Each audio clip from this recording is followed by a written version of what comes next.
आज आपण कारल्याची भाजी करूया। त्यासाठी मी कारले स्वच्छ धुवून बारीक चिरून घेतलेले आहे। आता फोडणीसाठी तेल गरम करूया, जिरं घालूया, मोहरी घालूया,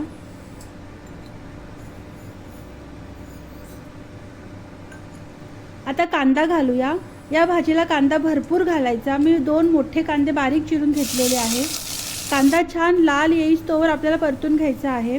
आता लाल तिखट घालायचं, हळद घालायची, धनिया पावडर घालायचं, हिंग घालायचं, आलं लसणाची पेस्ट घालायची, चवीपुरतं मीठ घालायचं आणि हा सर्व मसाला 1 मिनिट परतून घ्यायचा। आता बारीक चिरलेले टोमॅटो घालायचे आहे। टोमॅटो आपल्याला या भाजीला जास्त लागणार आहे। इथे मी 4 टोमॅटो बारीक चिरून घेतलेले आहे आणि अर्धा किलो कारले घेतलेले आहे।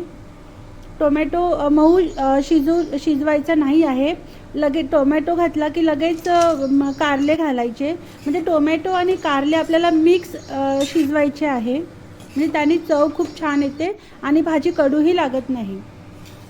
तर इथे आपण भाजी मसाल्यात मिक्स करून घेतलेली आहे। झाकण ठेवून शिजू देऊया। आता झाकण काढून पाहूया, भाजी छान मसाल्यामध्ये मिक्स झालेली आहे।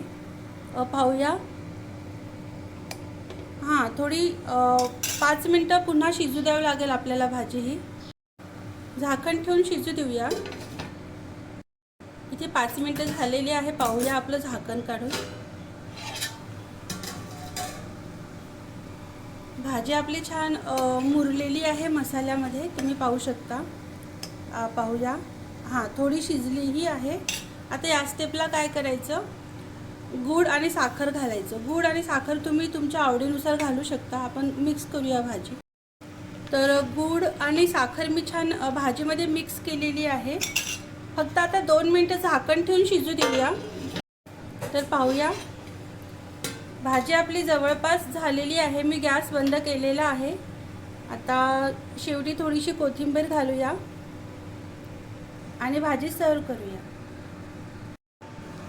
तर इथे आपली टमाटर आणि कारली मिक्स भाजी तयार आहे।